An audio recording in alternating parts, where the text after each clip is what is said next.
Hello everyone, welcome to another episode of Sparkin over Broncos, the show where we spark conversation about our Denver Broncos. I'm your host, Gage Madrid. Following the Broncos trading for Russell Wilson, the AFC West has become a hot spot in this crazy offseason that has already seen a massive shift of talent. It can be easily argued that the AFC West is the best division in football in terms of quarterbacks top to bottom. Patrick Mahomes, of course, has taken the league by storm these past 4 seasons. Justin Herbert is the 2020 NFL Offensive Rookie of the Year and an elite talent in his own right. And then there's Derek Carr, who in my opinion is one of the most underappreciated quarterbacks in the entire league. Go ahead and sue me, Broncos country. All 4 teams in the West already possess talented rosters, and now that Russell Wilson has joined the Broncos, the AFC West has become a 4-horse race for the top spot. While the Kansas City Chiefs are still favorites for the top spot in the AFC West, all 3 of the other teams have made power moves to narrow the gap between them and the Chiefs. When you look at things from the perspective of the Denver Broncos, the question that needs to be asked is, who is the biggest threat to the Broncos for the AFC West crown? If you look at each team's roster from top to bottom, I feel that a serious argument could be made for Justin Herbert and the Los Angeles Chargers being the biggest threat to the Broncos in the AFC West. But before we discuss why I feel that way, I just wanted to say thank you so much to everyone who has subscribed recently. This community is growing because Broncos country is the best fan base in the entirety of sports. We have gained over 100 subscribers in the past day, so thank you from the bottom of my heart to everyone who takes time to watch these videos. Let's keep this community growing, so be sure to leave a like on this video, as well as subscribe and ring the notification bell so you don't miss another video. Although the Kansas City Chiefs have dominated the AFC West since 2016, this offseason truly feels that the Chiefs are getting weaker, while the other 3 teams in the West continue to get stronger. With the trade of Tyreek Hill to the Miami Dolphins, the Chiefs' offense is going to have to fill a massive void. I said that even if the Chiefs parlay one of the draft picks that they receive for Hill into a top-tier wide receiver, Tyreek's role in their offense is something that simply cannot be replicated with just any old speed guy. Defensively, the Chiefs also got weaker, losing multiple starters including corner Charvarius Ward and safety Tyrann Mathieu. Although Kansas City did bring in safety Justin Reid from the Houston Texans in free agency, I do not feel that he is a player who is on the same caliber as a guy like Tyrann Mathieu. As far as the Raiders are concerned, they certainly filled their biggest need at the wide receiver position with the Davante Adams trade. They also made another big-time move with the signing of edge rusher Chandler Jones. They brought in a few more guys as well, such as linebacker Jayon Brown and wide receiver Demarcus Robinson. Even with all of these moves, I still feel that the Raiders have easily the worst roster in the AFC West. Outside of their left tackle Colton Miller, the Raiders' offensive line has multiple question marks. Their secondary still needs quite a bit of work, and I also feel that they need some more help on the interior defensive line. If you factor in the glaring roster holes that the Chiefs and the Raiders still have, I think that it would be very fair to say that the Los Angeles Chargers, at least on paper, are the biggest threat to the Broncos to win the AFC West. The Chargers have a commodity that is highly sought after in the NFL, and that is a young franchise quarterback who is still on his rookie contract in Justin Herbert. The Chargers went into the offseason with salary cap to spend to surround their young quarterback with as much talent as possible while he is still cheap. Their first order of business was to lock up their star wide receiver Mike Williams, who they re-signed to a 3-year $60 million deal.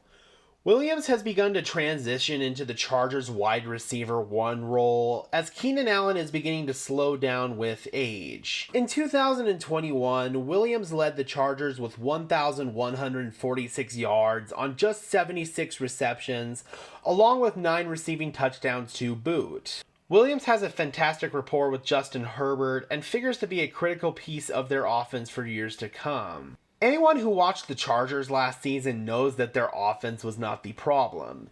It was issues on defense that plagued them throughout the season and largely put the team at a disadvantage. Chargers general manager Tom Telesco went into this offseason with the mindset that they were going to have to be aggressive in improving their defense.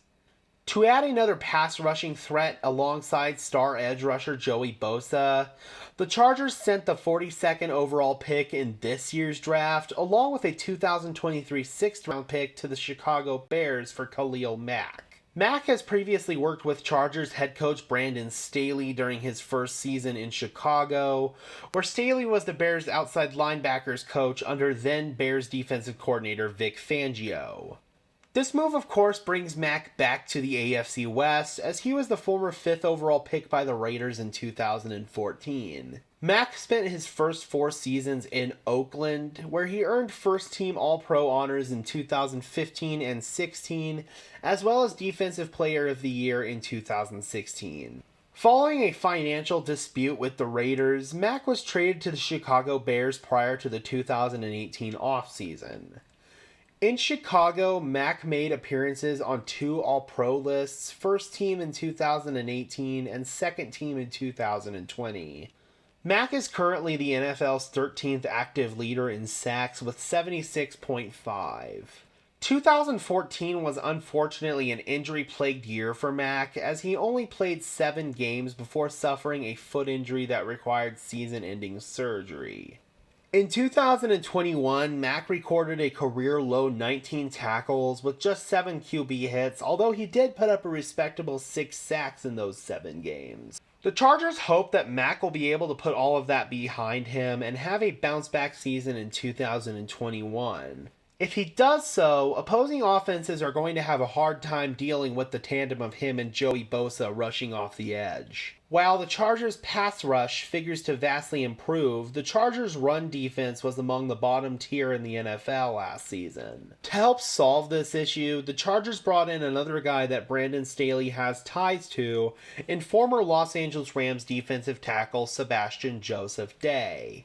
Of course, prior to taking the head coaching job with the Chargers, Staley was the Rams defensive coordinator, where he worked with Joesph-Day previously. Joesph-Day was a former 6th-round pick by the Rams out of Rutgers in 2018. After being inactive his entire rookie season, Joesph-Day found his way into the starting lineup to begin his sophomore season in 2019. Joesph-Day's best season came in his lone season under Staley in 2020, where he recorded 55 total tackles. When you watch his tape, he penetrates the line and is consistently in the backfield making plays. Unfortunately, Joesph-Day's 2021 season was cut short after he suffered a torn pectoral muscle 7 games in against the Detroit Lions. He was, however, able to return to the lineup for the Super Bowl, where he did not appear on the stat sheet. Pro Football Focus was a fan of Joesph-Day in run defense last season, where he posted a very decent grade of 65.0, which was good for 29th out of 137 eligible interior defensive linemen. Joesph-Day's playmaking ability in run defense is exactly what the Chargers were lacking big time last season, and he's going to be a very welcome addition for them, even though this signing may go a bit under the radar, as he isn't exactly a household name.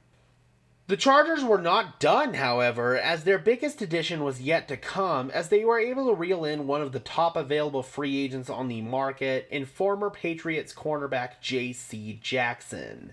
Jackson was another one of those Bill Belichick under-the-radar finds at corner, as he was signed by the Patriots in 2018 as an undrafted free agent out of Maryland. Jackson was primarily in a reserve role for his first 2 seasons, however he did see quite a bit of playing time, recording 13 starts including postseason during that time. In 2020, Jackson was able to find himself into the starting lineup full-time, and soon transitioned into the Patriots cornerback 1 following a season-ending injury to former Defensive Player of the Year Stephon Gilmore. In 2020, Jackson posted a career-high 9 interceptions, along with 41 total tackles and 7 PBUs. Jackson followed that up with a career year last season, where he had a whopping 20 PBUs, along with 57 total tackles and 8 picks.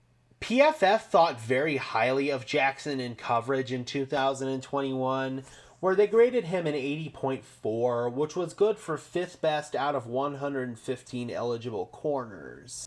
Sports Info Solutions has a statistic called deserved catch percentage, which is the percentage of targets as the primary defender that the receiver either caught the ball or dropped the ball when the pass was catchable. As I always like to preach, no stat is perfect, but this is a very interesting stat to look at to get a sample size of how many catches a corner gives up on a catchable pass. Obviously, the lower the percentage is, the better. Jackson's 2021 deserved catch percentage was a career low 68.4, which was very good. One thing that I'm going to be interested in is Jackson's transition into a Vic Fangio-style zone-heavy scheme that Brandon Staley runs, as he's coming from a Bill Belichick, more complex man-heavy scheme. Jackson's role figures to be a bit different in this scheme, and it makes me curious if he's going to put up the same production in a zone-heavy scheme when his best plays usually come in man coverage. Despite the change in scheme, Jackson still figures to be a shutdown corner for the Chargers to pair alongside their young upcoming corner in Asante Samuel Jr. While the Chargers do have two outside corners likely set, I'm curious who's going to play inside at the nickel spot for them, as Chris Harris Jr. has departed the team via free agency. He has yet to sign anywhere, so they may bring him back, but I don't know. I know I'm probably going to get some crap from Broncos country by saying this, but I honestly feel that Chris Harris Jr.'s production has fallen off a cliff these past 2 seasons, so perhaps it may be addition by subtraction for the Chargers to lose him.